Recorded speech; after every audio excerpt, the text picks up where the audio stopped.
সরকারি নিষেধাজ্ঞা উপেক্ষা করেই বিদেশি কোম্পানিকে মরণ নেশা নিকোটিন পাউচ উৎপাদনে কারখানার অনুমোদন দিয়েছে বাংলাদেশ বিনিয়োগ উন্নয়ন কর্তৃপক্ষ বিডা ও বাংলাদেশ অর্থনৈতিক অঞ্চল কর্তৃপক্ষ বেজা। একে সরকারের চরম স্ববিরোধী উদ্যোগ বলে মনে করছেন নীতি বিশ্লেষকরা। তারা বলছেন একটি কুচক্রী মহল অনৈতিক প্রভাব বিস্তার করে রাষ্ট্রের বিরুদ্ধে গভীর ষড়যন্ত্র করছে, আর এমন সিদ্ধান্ত নতুন প্রজন্মকে মেধাশূন্য করবে বলে শঙ্কা স্বাস্থ্য বিশেষজ্ঞদের। আরও জানাচ্ছেন মামুন আবদুল্লাহ। তামাকের ক্ষতি মেইনলি যেটা হয় ক্যান্সার, তো এটা তো সবাই জানে, লাংসের ক্ষতি হয়, হার্টবিট ফাস্ট হয়ে যায়, তারপর আপনার এছাড়া আরও কত ক্ষতি আছে, এখন সবগুলা তো আর গুনে গুনে শেষ করতে পারবো না। বেসরকারি বিশ্ববিদ্যালয় পড়ুয়া ওমর ফারুকের মতো শামীম আর টুম্পাও জানেন তামাক সেবনের ভয়াবহ পরিণতি।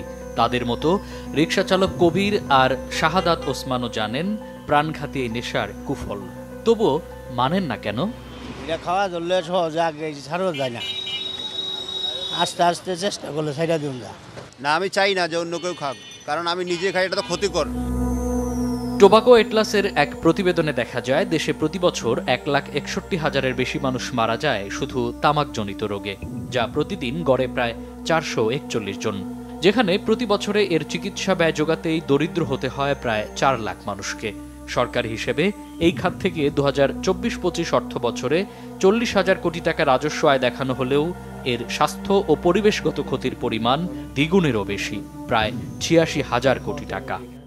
এর গোপনে যে আরেকটা বড় ধরনের ক্ষতি হয়ে যাচ্ছে, অলক্ষ্যে একটা ধস নামছে, সেটি হচ্ছে আমাদের যে প্রজন্ম, নতুন প্রজন্ম, যাদেরকে আমরা ডেমোগ্রাফিক ডিভিডেন্ড হিসেবে ক্যাশ করতে চাই, যারা আমাদের আজকে এবং আগামীকে নেতৃত্ব দিবে, তাদের মেধাশক্তি কিন্তু কমে যায় এই টোবাকোর কারণে। তবে এবার আরও বেশি উদ্বেগ বাড়াচ্ছে নিকোটিন পাউচ নামের নতুন নেশার। ধোঁয়াবিহীন এই নিকোটিনে সাধারণ সিগারেটের কয়েক গুণ বেশি ক্ষতি হয় মত জনস্বাস্থ্য বিশেষজ্ঞদের। এই নিকোটিনের কারণে আমাদের যে রক্ত সংবহনের যে নালীগুলো আছে, এগুলো কিন্তু চিকন হয়ে যায়, এবং এগুলো দিয়ে তখন কিন্তু অক্সিজেন তার জায়গায় পৌঁছাতে পারে না, অর্থাৎ ব্রেন সেলে যেতে পারছে না। যদি সেটি না যেতে পারে তাহলে সেটি তো আস্তে আস্তে মৃত হয়ে যাবে। মৃত কোষ আমাকে কি উদ্দীপনা দিবে, আমার তরুণকে কি উদ্দীপনা দিবে, রাষ্ট্রকে কি দিবে তখন? সেক্ষেত্রে আমি তো মনে করি এটি গভীর ষড়যন্ত্র। এরই মধ্যে সরকার নিকোটিন উৎপাদনে দিয়েছে কড়া নিষেধাজ্ঞা। তবুও কেন বিদেশি তামাক উৎপাদন প্রতিষ্ঠান ফিলিপ মরিসকে কারখানা স্থাপনের অনুমতি? প্রশ্ন ছিল বাংলাদেশ বিনিয়োগ উন্নয়ন কর্তৃপক্ষ বিডার কাছে। আমাদের কারেন্ট যে লিগ্যাল কাঠামো এবং ফ্রেমওয়ার্ক আছে বা রুলস অফ বিজনেস আছে, সেখানে আসলে এই বিজনেসকে আমাদের না করার মতো তেমন কোনো ভ্যালিড আমাদের আসলে অপরচুনিটি বা অপশন নেই। চিফ অ্যাডভাইজার অফিস থেকে আসলে আমাদেরকে ওই দিক নির্দেশনা দিয়েছিল যাতে করে আসলে আমরা প্রপার হোলিস্টিক একটা অ্যাসেসমেন্ট করে তারপরেই আমরা সিদ্ধান্তটা নিই। তো সেই সিদ্ধান্তটা আসলে আমরা প্রপার অ্যাসেসমেন্টের পরেই করেছি। তবে সরকারের এমন উদ্যোগকে স্ববিরোধী উল্লেখ করে জনস্বাস্থ্য বিবেচনায় এই নীতি থেকে বেরিয়ে আসার তাগিদ নীতি বিশ্লেষকদের।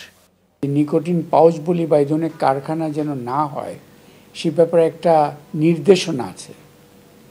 সেই প্রেক্ষিতে কিভাবে এই যে বিডা বেজা বাণিজ্য মন্ত্রণালয় কিভাবে তারা ফিলিপ মরিসকে একটা কারখানা স্থাপনের অনুমতি দিল, এটা তো অ্যাকচুয়ালি সরকারের মধ্যেই চরম স্ববিরোধিতা।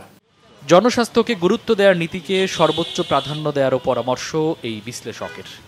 সরকারি নানা নীতি কাঠামোতেও একটি প্রজন্মকে যখন তামাকের ভয়াবহ করাল গ্রাস থেকে থামানো যায়নি, ঠিক তখনই ধোঁয়াবিহীন নিকোটিন পাউচ নামে মরণ নেশার কারখানার সরকারি অনুমোদনকে নেতিবাচকভাবেই দেখছেন সচেতন মহল।